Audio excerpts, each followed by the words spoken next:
Here we are. It's my double My nickel. secret garden. There's somebody over there watching Real Housewives of someplace. There's Emily in my wearing my very expensive sunglasses. And then, And me. yep. Then there's you. All right. Jennifer. So go ahead. You're going to tell the story. Now that I am double nickels, you're going to tell the story of Stephen and Emily probably don't know the story of how I almost was born in Detroit.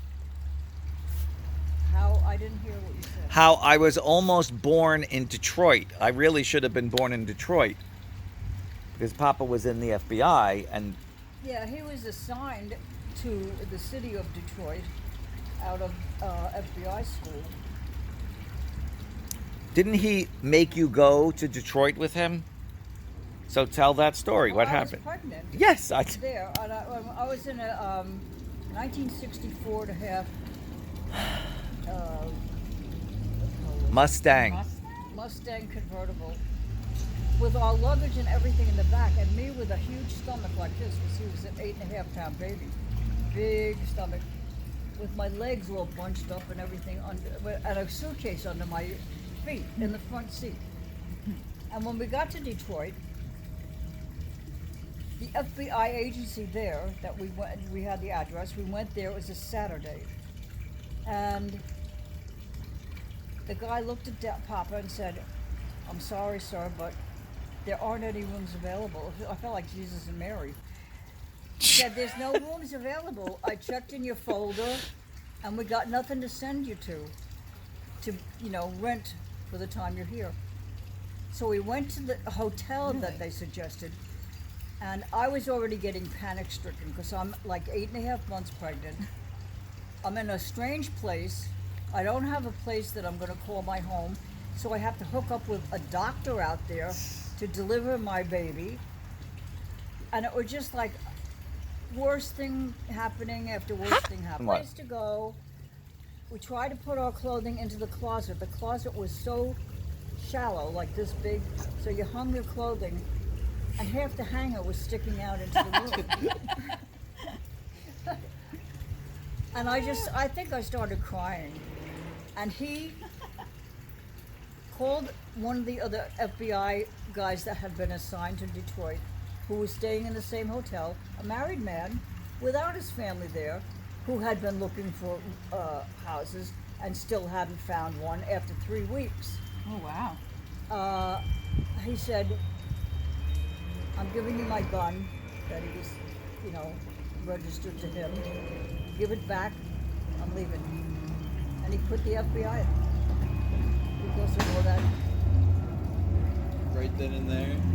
Yes, right then and there. When we came back, we stayed here in this house.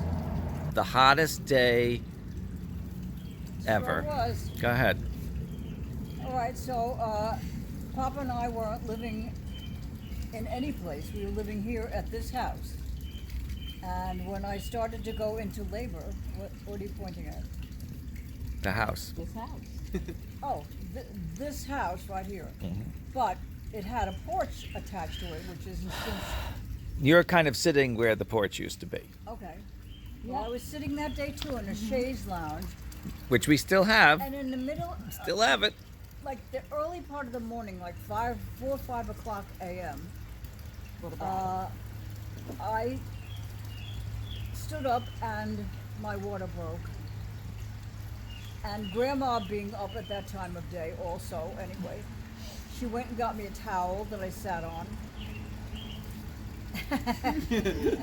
to absorb all of that. And Grandpa came down, Papa was there.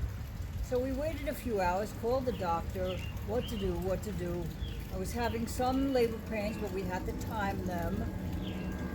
Okay, so long story long, we went over to South Nassau Hospital and met Dr. James Travers there, who was going to deliver my firstborn son, whose birthday it is today.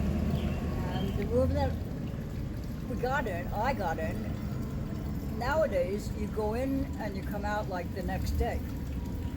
In those days, even a regular birth 5 days you were in the hospital. And the day that PJ was born, July 3rd, 1966, 103 degrees. The This day is- before that had been in the hundreds also, and the day after that was in the hundreds. So here I am in a hospital having just given birth, and that's a taxing process, you know, Yeah. pushing and grunting. It Me. was so hot in the room because the room was not air conditioned like the No hospitals air are nowadays. conditioning? The only air conditioning was in the delivery room, Oh. which I wasn't in for that long. God. And when I get back to the bed, Papa had gone back to Grandma's house and gotten a stand-up fan like this big. Which we had for many, many years. Many years, that green one, if you recall, the aqua one, and put it on the ledge of this very large window that was in the room. The ledge was probably this deep, the whole hospital, and thank God for that thing. Even my roommate, you know, partook of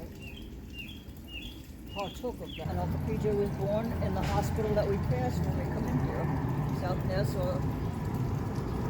And finally the house was built, and we were able to move out there. But he got a job as a school teacher. No, I'm sorry.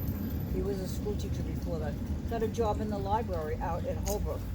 We were looking for houses, Yes. and the director there said he needed some help. So Papa had been the librarian at the junior high school, so he did have a background in library work, not just teaching. So he took that job, and that's how we were able to afford the house. And that's why you live in beautiful Center Reach. You wouldn't be around, Steve. Would it be me? Wouldn't be you, because I wouldn't be with Daddy. Somebody I don't know. Would never. have Steven, been let me with see Daddy. your guns. Emily, let me see your The guns. gun Yeah, show. I'm pretty ripped. She is. All right, there was another story I wanted to hear.